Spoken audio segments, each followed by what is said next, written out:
What's up, guys? We're back for week 2. Let's set a DraftKings.com lineup here. Setting a cash game lineup. So throw this in your 50-50s, your head-to-heads. Toss it in a 3-man. And quite frankly, I always throw my cash game lineup into my GPPs as well, because it's more than annoying when your cash game lineup ends up putting up 25 points more than what your GPP lineup puts up, because you're getting extra contrarian. But anyways, let's set our floor here. Let's grab a quarterback. A couple good plays at quarterback. One of my favorites is Nick Foles. Good team total. One of the highest projected scoring games against a horrible Indianapolis defense, who is projected to finish close to Dallas by week 17. With that said, I really like Foles, but I'm gonna scroll down a little bit and I'm gonna get somebody at a good dollar per point value, and we're gonna snag. Where is he? Oh, there he is. We're gonna grab Aaron Rodgers, and I'm kind of having a hard time getting off of him. That came out really weird. Just listen to it again, and then you'll see why that came out really gross. Anyways, I'm having a hard time not using Aaron Rodgers. It still comes out weird. I'm having a hard time not putting Aaron Rodgers into my daily fantasy lineup on DraftKings. There we go. That's about as crystal clear as I can make it. Much like Foles, good team total. Vegas has them projected at 27. They get an above average run defense. Green Bay, that is, gets an above average run defense with the Jets. I know Lacey's been a full participant in practice, but I think they limit his workload a smidge. And that's super anecdotal, and I'm totally speculating there, but I think it's worth taking note. I'm a big believer in Jordy Nelson this week. I'm a big believer in Jared Boykin this week.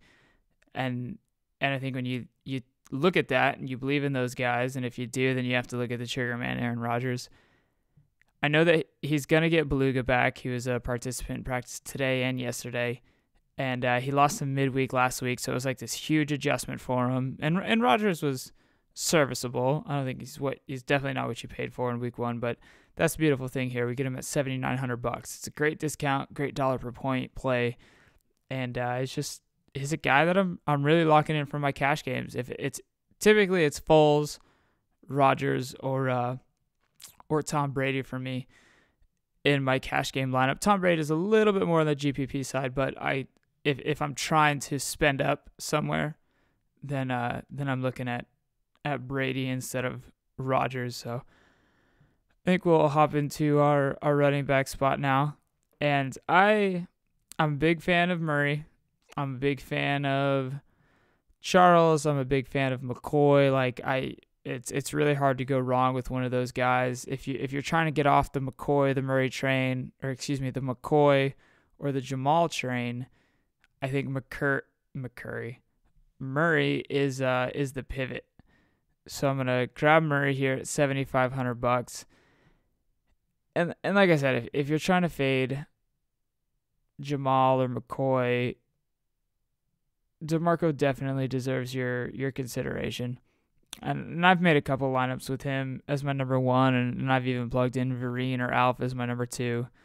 But I was beyond thrilled with Murray's usage last week. He saw 64 snaps, 22 rush attempts, and 31 pass routes. And usually with Scott Linehan, he's notorious or historically known for doing the running back by committee and having that second running back, in this case Lance Dunbar, eat into his running back or eat into the running back 1 shares a little bit. But Dunbar had 4 snaps, had 0 rush attempts, and only ran 1 pass route. So Murray's usage was phenomenal in this case.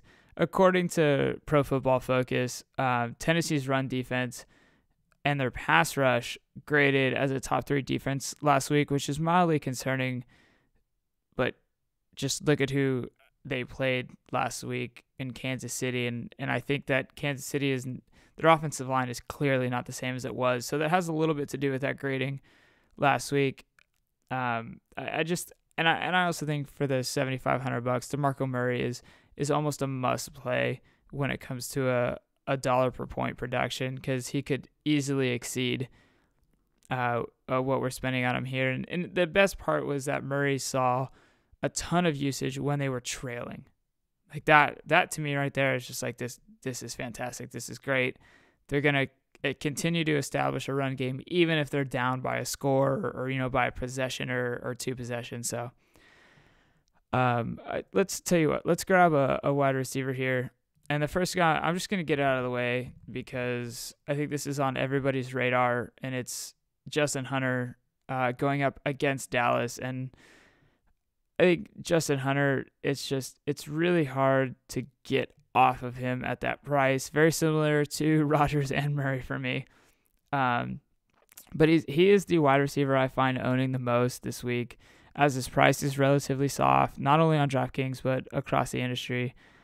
I don't think I need to go into a ton of detail on the Dallas secondary or the front five. I mean, it's atrocious. They're projected to finish close to dead last in every defensive category by week 17. But one of the things that I want to point out with Hunter is that he played 38 of the team's 42 passing downs. He was targeted a team high 8 times and a team high 3 times on third down. So going into week 1, the thing that I was most concerned about was his usage. And I think that's just been completely debunked. Like, Justin Hunter is good to go. He's seeing the passing downs that we want him to see. I mean, he's on the field. He was on the field for almost all of the passing down. That's fantastic. And the fact that Locker looked to him on third down when it was important to convert a team high times. Does that make sense? Anyways, you know what I'm trying to say.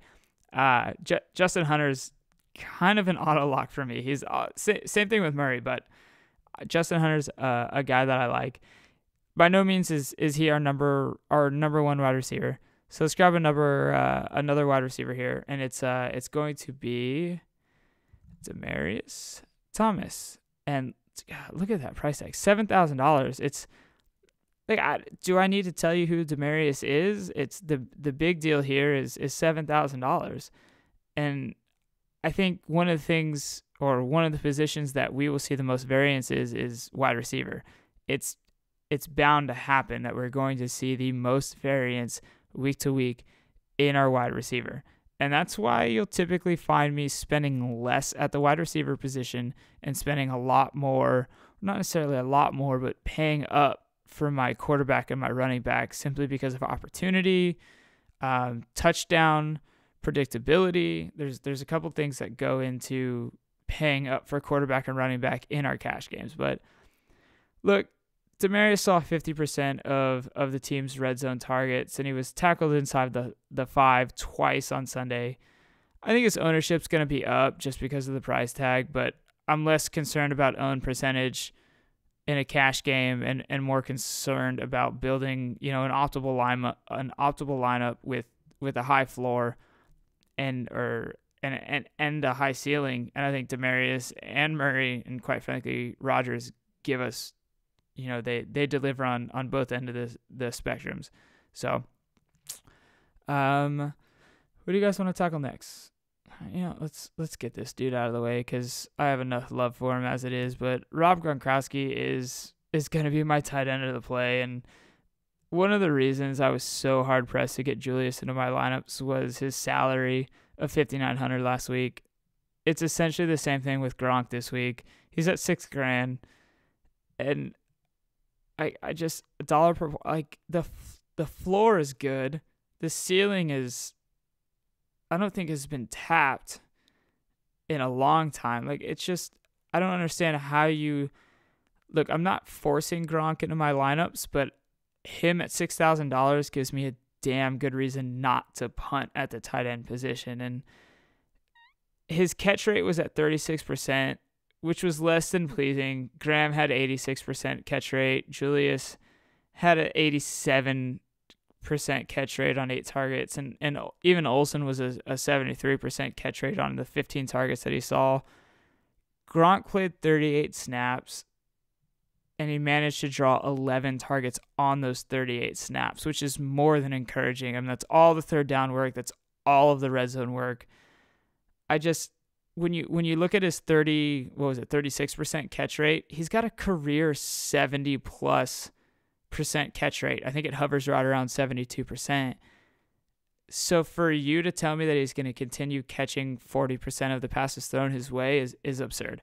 And at $6,000 against Minnesota, I think that I'm talking myself into forcing him into more of my lineups than I have him in already. And I'm typically a one cash game lineup kind of a guy. So I don't know. With that said, Gronkowski, and you'll see why I think you could get off Gronk when we dive into the next running back and et cetera. But I will jump into our next running back here, and that dude is Monty Ball. And I know he's it's not that expensive. There it is, $6,800. So I think with Ball, he's is definitely one of the players that I am concerned about not having enough shares of. Him and AJ Green, actually. I think AJ Green is just in an excellent spot to outperform his salary, even though it's a little high. But Monty Ball, his probability for a TD ranks among the best. Denver gets in the red zone a lot. Has the highest team total at 31.5 going into the week, or that's what Vegas has him projected at. Denver's a 13-point favorite, which obviously increases, Ball's touches or his probability of getting those touches and increases his opportunity. I could definitely see him at 22, 23 touches, especially with, this. I'm recording this and I saw this maybe about an hour and a half ago. No Adrian Peterson this week, so I think it takes out a big factor in the running back, especially due to how, where his price was at $7,400. Adrian Peterson was one of my top plays at running back, and if you guys are premium members, you'll get all my updates into your inbox late Saturday night, early Sunday morning, kind of touching on guys and injury news and et cetera, whatever.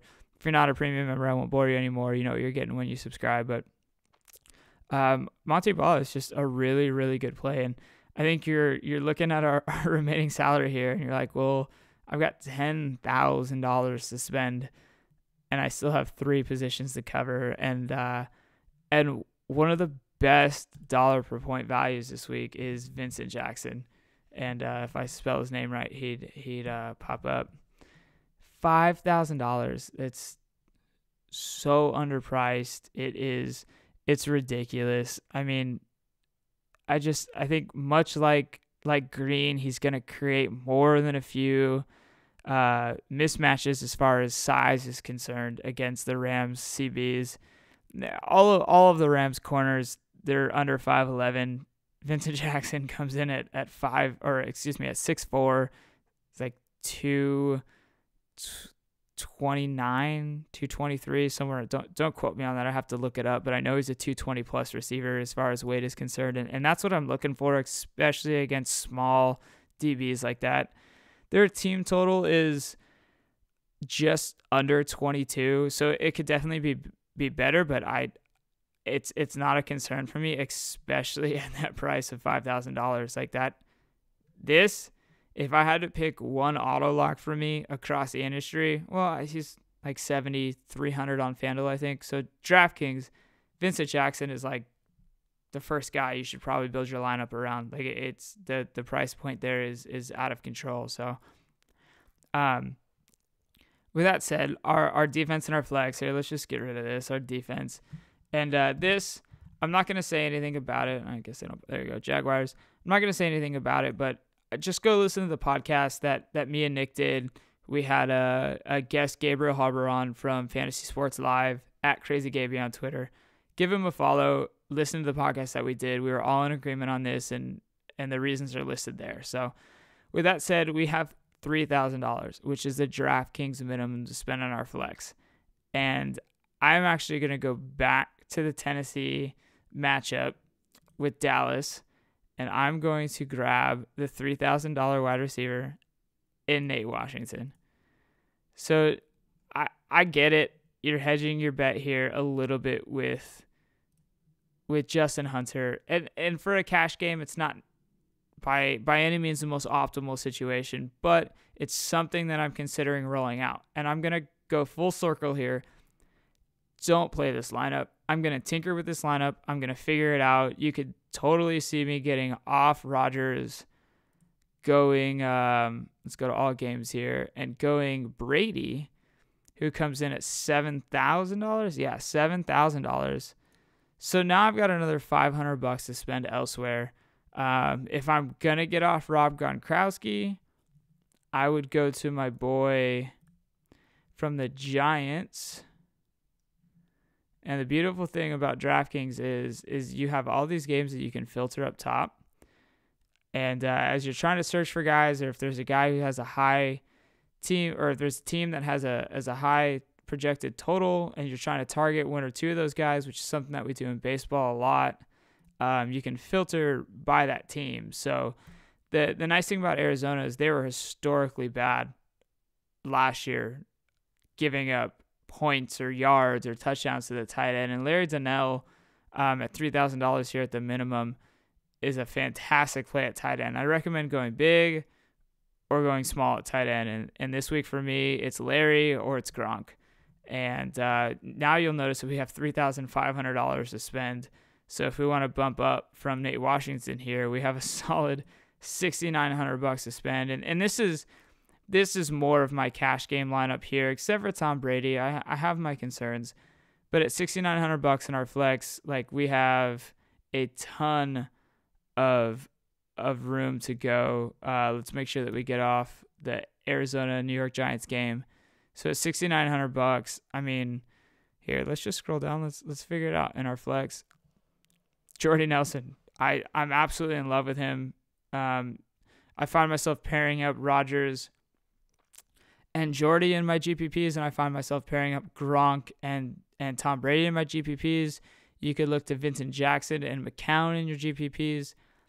There's a couple different combinations that you could go, but Jordy Nelson is an optimal play at $6,600 against the Giants. So if you're going to get off Gronk, you can see here we've got a pretty decent lineup, setting ourselves up with a really high floor. And Brady is my only concern with this lineup. So you can, kind of construct this a little bit, maybe bump up at the quarterback spot, and grab yourself, I guess if you're going to go Kaepernick, you should go Rodgers. Andy Dalton has a great matchup against ATL, one of the higher projected scoring games. So, like I said, don't use this lineup exactly. This is just to walk you through the process of setting a lineup, some guys that I'm targeting and that I really like. And with that said, I mean, the premium members, starting next week, we will be giving out optimal lineups. I will not give you a full lineup. I'm going to give you, 6 of your plays, and you're going to have to pick a spot or two, and I'm going to give 2 to 3 different lineups. But for premium members, you guys are, and if you don't subscribe to Project Roto, now's the time. We got a ton of great deals going on. We'll pick up your DraftKings deposit for you if you're not already signed up there. We'll get you the free premium membership when you deposit on DraftKings. Like, I don't know, so many no-brainer decisions to come over to Project Roto. So I think with that said, take a good look at this lineup and start constructing your lineup around it. Some of my plays, some of the dollar per point plays that I really like: Brady, Larry, Vincent Jackson, kind of an auto lock. Monty Ball's an exceptional value. So, and Justin Hunter, like I said, the guy that I am probably owning the most across the industry. Fantasy Aces, Draft Day, obviously here at DraftKings, FanDuel. I wish that I was plugging him in my Star Street lineup, but unfortunately, they no longer exist. But it was good for DraftKings. So with that said, here's to week 2, guys. Have a good one.